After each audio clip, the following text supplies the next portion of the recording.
Hey, welcome to another edition of Kyle Meredith with. It's the interview series presented by WFPK at WFPK.org, Consequence, and the Consequence Podcast Network. Thanks as always for making your way here and checking out the series. You know what to do by this point. Hit that subscribe button. I put out 3 new interviews every single week, new one every Monday, Wednesday, and Friday. So it's a great way to keep up with your favorite artists and discover some new ones at all the usual spots in podcast land, including iTunes and Apple Podcasts, at Spotify, Podchaser, NPR, WFPK.org, or of course, right here on YouTube. I'm Kyle Meredith. Today, my guest, the legendary singer-songwriter Rickie Lee Jones. Rickie Lee Jones is one of my all-time favorite artists. Her first handful of records, my parents played all the time when I was young. I cannot count the amount of hours I've spent listening to the music of Rickie Lee Jones. She's back with a brand new record called Pieces of Treasure. This is so she's done standards before. She's done albums of cover songs, I guess you'd say, but never that's focused specifically on the American Songbook. And this is what this one does. And not only does it have that concept, but she's teamed up with Russ Titelman. Russ is the co-producer or a producer who co-produced her first 2 records. So of course we're going to talk about that. You know, is this a little bit about recapturing some of that magic? You know, what put them back together? How did they land on these songs and this concept? We're going to get into all of that. And especially a lot of these songs, you know, we're talking songs from the 40s, 50s, around there. So I want to hear for her, how does she find her reflection from songs of this bygone male-dominated era? We're going to talk about that. She's going to talk about taking control of her narrative. You'll, if you're a fan, or if you're not, you might want to know this. She released an autobiography, Last Chance Texaco, just a year or 2 ago. So of course, we're going to kind of figure out how that plays into all of this, and so much more. She's sort of hitting the past and the present all at once, and it's this beautiful record called Pieces of Treasure. It's Kyle Meredith with Rickie Lee Jones. I have a memory of Louisville. I went there, and there's a big, I think it's Louisville, big fancy hotel, right? And you got a big old-timey cigar smoking hotel there next to a river. So I went out walking by the river, and a big dead cow floated by. I've never seen that, but I've heard of that, so I'm not surprised by that. Really horrifying. And I took a picture, but the picture didn't show the scope. You know, it just looks like a little toy cow going by. But you know, to see you had really bad floods, which we read about, but until you actually see it in person, it's hard to understand. Yeah, we had a house down on the river, and sure enough, flooded twice while I lived there, and we don't live there anymore. No dead cows though, fortunately. Okay. So. Well, cows, I love them, but they're not very smart, and they probably drowned a lot more than they need to. The other thing about Louisville, though, is that don't you have a Muhammad Ali museum or some kind of, yeah, so that's pretty cool. Well, yeah. I like it. He's actually not, he's buried not far from my house right here. It's probably 2 miles, maybe 3 at the most. So beautiful graveyard out there. Colonel Sanders is in the same graveyard, and the right, and the sisters that wrote Happy Birthday, they're also right there close to him. And yeah, they partying late at night, eating chicken and singing Happy Birthday. It's not as good as a New Orleans graveyard, but it's all right. I had a great idea, but I don't know if I should say it, but I'm going to say it anyway, because I'll probably never do it. It's to create a game, a board game called, you know, the Spirit Realm or something. And as I was thinking, I'll play my 5 ghosts against your 2 pixies. And I thought that would be a good game, you know. I'd get on board for that. Why not? Well, let me get into this interview officially here, and and congratulate you. I think that's the proper way to say it on Pieces of Treasure. It really is. It's such a beautiful piece. You know, when it comes as the singles, and we hear a little bit here and a little bit here, you're like, that's really nice and everything. And I mean that in absolute respect. But there is something about hearing the album as a full piece, to use that word. It is such a beautiful creation that you've done here. So I really do mean this. Congratulations on this. Thank you. Yeah, it wouldn't be my choice to release it piecemeal, but it does get people talking about it and come to it. And so, and what a better thing than if you went, well, that single was the best part of the album, which so often is the truth. I'm glad. It's my instinct to create a piece, right? So I'm glad that that you get it and that we did it with this group of other people's songs. We were lucky. I mean, I could claim it with Russ, but something fantastic happened beyond our control. It grew into something really beautiful. Yeah, it really is. So, the obvious parts here. This is the first time that you've done the American Songbook, specifically. The easy question, why? Well, because I'm American. What did I do? I think I did it for Russ Titelman, and it was in part to create these bridges to our old friendship. Because the moment I met him again and saw how full of music he is, I knew it, it's always the right thing for me to be generous. And if I'm generous with whatever little bit I have, I'll get so much back. But if I went, I think I want a young guy I want Andre 3000 or whatever I want. But I went, this is a powerful friendship. And he's a great producer. I'm going to go with whatever he says he wants to do. I think it's time for me to stop running everything and just play the singer. And so that's the only part I had control over, which was to say, I'm not going to have control over everything. I'm just going to be the singer. And in doing that, I think that's my best role. I think I can do lots of jobs, but I'm best if I can just be a singer, or maybe a singer-songwriter, but make that one job. That's a long answer, but that's really how it came to be. Yeah. And of course, for those, who have followed your career, they'll know Russ's name, but for those who don't, he was part of the production team of your first two records. And, and there is that idea, I don't know if I'm not projecting here, it's more of a question, but there's that idea that if you're teaming with someone from that far in your past, is there that sense of also trying to recapture something? Totally. And probably wanting to recapture some sense of glory. But I think both he and I know very well at our age, I mean, he's a bit older than me, but it would be muddy and unpleasant water to try to revisit the past. You're always throwing your fishing pole into the future, right? Mm-hmm. But clearly there was some magic between us when we worked together. So maybe what we work on now, there'll be some magic. Maybe they won't. Maybe it's dead as dead can be. But dead as dead can be. But that's all we can do is try. But it would be a lie to say, oh no, I wasn't thinking about anything like that.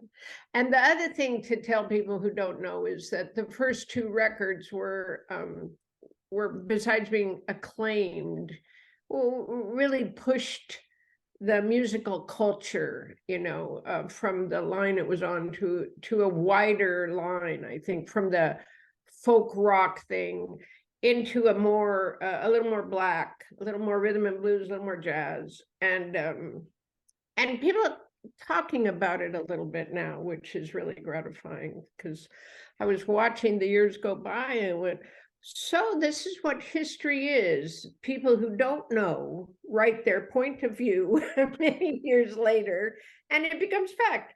So I wrote a memoir, and now I begin to talk about the truth of things. Growing up a Catholic girl, it was a vanity to say, this is the truth. It was a vanity to ring your own bell.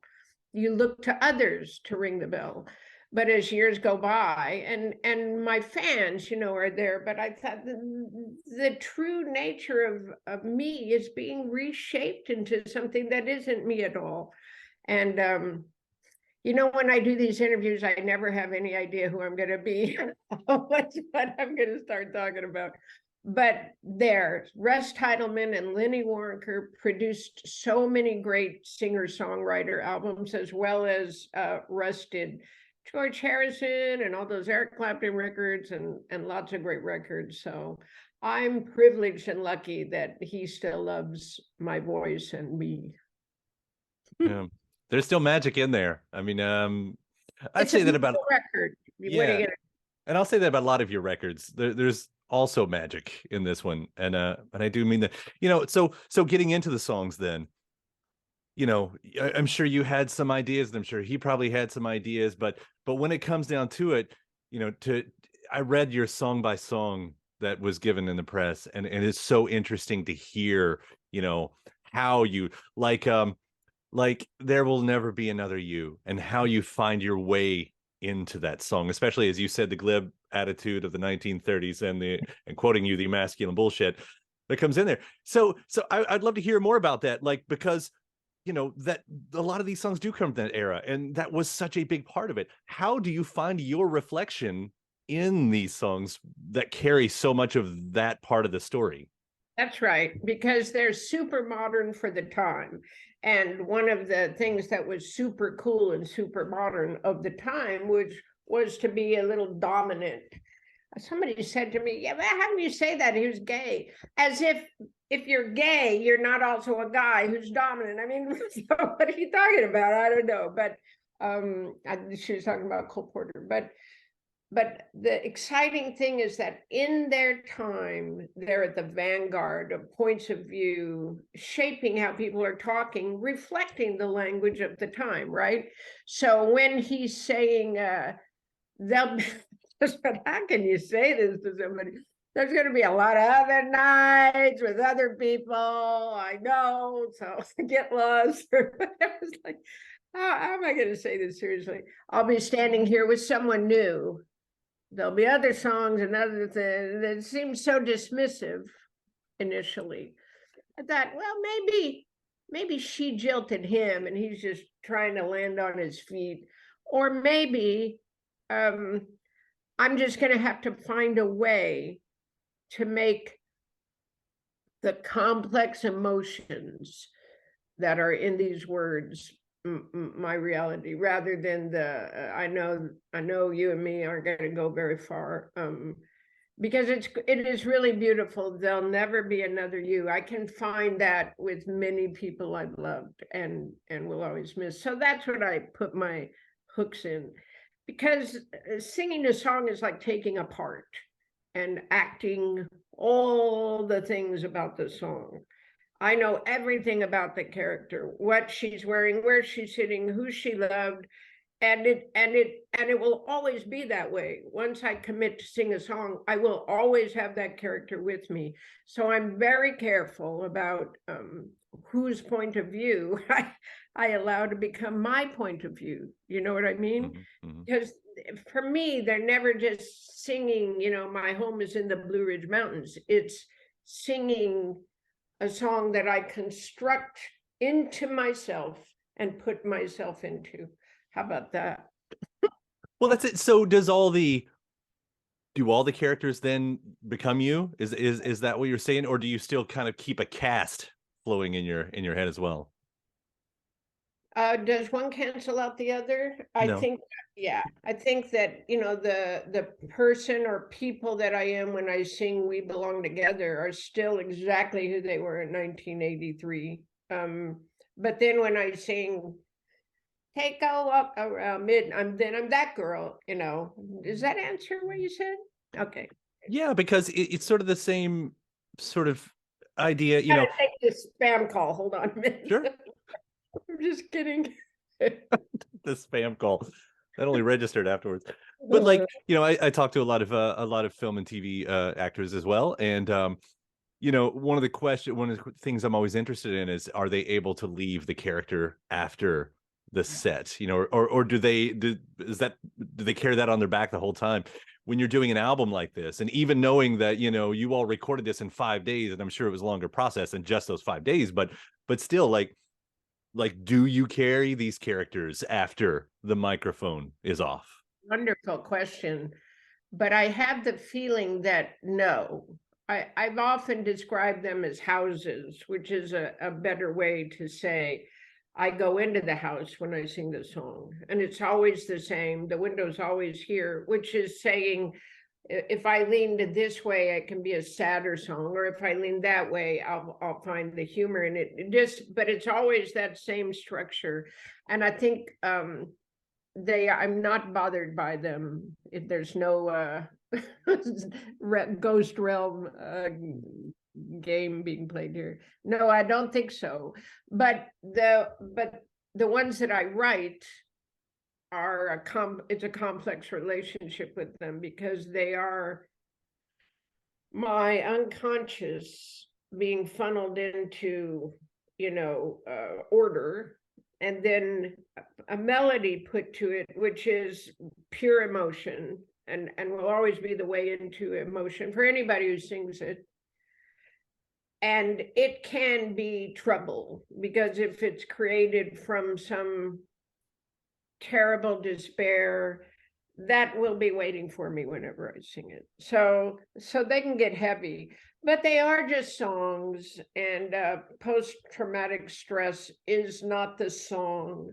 So eventually, you got to deal with everything. Did that answer that question? Yeah, and launches another one, actually, because also knowing that you have your own memories tied to these. You talk about your father introducing you to several of these.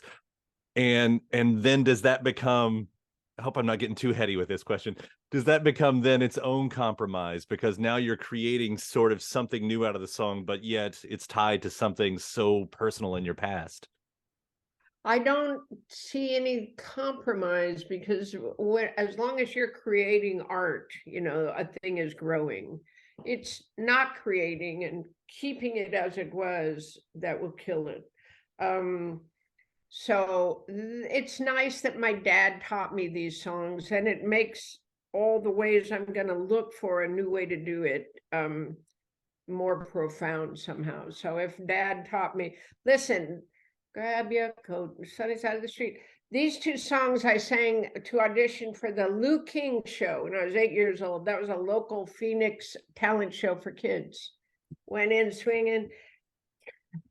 I might never have a cent, but I'm rich as Rockefeller, right? Just giving it my all. So when I go to do it now, all the history with it of auditioning, and maybe my grandpa doing it on vaudeville, and that afternoon my dad taught it to me, they're all there. So there's a sweet, bittersweet, sentimental thing right away. And then it opens up for a brand new interpretation of the song, I think. I love that. Why all you're hearing is a slow version, right, of it. But all the things you feel, I suspect, have to do with all the things I'm feeling as I sing it. Yeah. And I think I can pick so many different examples on these songs. You did Nature Boy. Nature Boy is, I mean, top 5 songs of all time for me, if I got to pick them, right? Like, it's just one of those songs, and seeing it on the track list and then hearing what you did with it, like, I was like, oh my God, what is that instrument? And what, sorry, I've lost it again. What is that instrument? I called it, an Eastern guitar. It's a oud. Right. Right. It's a oud. It's I think my fellow is Armenian, and his father was, or is, I don't know if he's still alive, the premier oud player who lived in the country. So this like the great, I wouldn't compare it to the great banjo player, but it's it's a revered instrument over there. Yeah. And here too. Yeah, right. But to still find something new in a song like that. I mean, you've got this somewhat definitive Nat King Cole version. I've got Bowie over my shoulder. He did a great version for Moulin Rouge, I believe, that soundtrack. To still find something new to do with this song, I'm like, that's incredible. By the way, how did you all land on that? I think I just thought of it as a cosmo. You know, when I saw it, they seem like they're in the cosmo. If they're traveling, I met a boy, a very strange, enchanted boy. So we're gonna have to go somewhere that's strange and enchanting to us, right? And it must have just reminded me of a place far away in the Mideast. And Russ said, "I've got it, the oud." And that was it. No, it's fantastic. And So you should know how we constructed that was we played it in that 5-day period and left space for the oud. Then he came in and he played 3 solos. And then I said, let's just have him play. I mean, the solo is not enough of this instrument. So he played 2 times. He played for a couple minutes. And then we just put that in the front of the song. it's fantastic. Yeah. And in space, you mentioned space. I wrote even that it's all in the game. It's being comfortable with pacing and space and air. Like there's so many people who just couldn't handle that. That's what I'm all about. Making people uncomfortable. Yeah, I think that when you draw it out like that and even leave space for a solo that never happens, then you're listening to how tenderly everybody's playing, and it keeps the emphasis on the voice. Yeah. Well, I know we're hitting the clock here, but I only one, the cover photo, I wanted to ask about that because where does that come from? That's the first publicity picture I ever did before I got signed. I was sure of the photographer, but when I talked to her, she said, I didn't take that picture. And so I was like, oh, wow, this really is mysterious. It was in my drawer all these years and in a little sheet of plastic.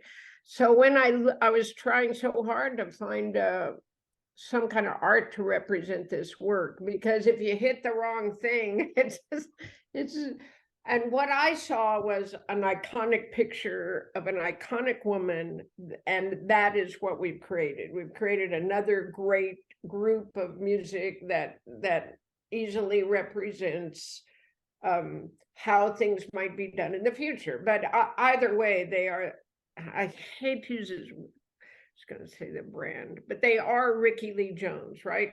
Even though we think of this music as sophisticated and oh so subtle, and there's nothing very subtle about the picture, but somehow of all my choices, this seemed like, and why do we do a cover anyway? So you'll look. So they're going to look at this. It's iconic and so much of what you've done. And let me say that specifically, your music has meant so much to me, all across your discography, all across these decades. Thank you so much for continuing to do it. Pieces of Treasure is a treasure. It is a piece of treasure. I mean that. And thank you so much for taking the time to talk about it today too. Thank you for helping us take it out there to the world. Anytime at all. I enjoyed it. Watch out for floating cows. And thanks to my guest. Also, thanks to you for checking out the episode in the series. Before you get out of here, hit that subscribe button. Again, you get 3 brand new interviews every single week. New one every Monday, Wednesday, and Friday at right here on YouTube, or of course anywhere in podcast land, including iTunes, Apple Podcasts, Spotify, Podchaser, NPR, or WFPK.org as well. A great way to keep up with your favorite artists and discover new ones as well. Then after that, actually head over to WFPK.org. That's where I do a show Monday through Friday, 6 p.m. Eastern. It's an hour full of song premieres, music news, anniversary spins, bonus interviews, Monday through Friday, 6 p.m. Eastern at WFPK.org. Consequence has your music and film news. You can also find me on the social media spots, Facebook, Instagram, mostly on Twitter. All 3 of them, the address is at Kyle Meredith. Do hope you like and follow along. That does it for another edition. I'm Kyle Meredith. I'll see you next time.